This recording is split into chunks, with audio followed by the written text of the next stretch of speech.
kailangan mo lang naman makipagtagisan sa 200 milyon na gustong maging tao. Aba, kalain mo ising dami pa yon sa populasyon ng Pilipinas.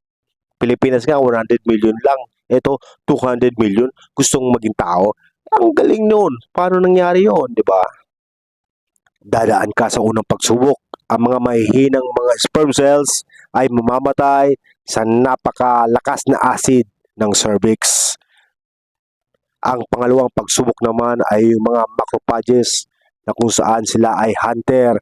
Ang mga halimang ito ang siyang kakain sa iyo kung pahina-hina ka, kaya kailangan mong galingan ang pag-evade dito sa kanila.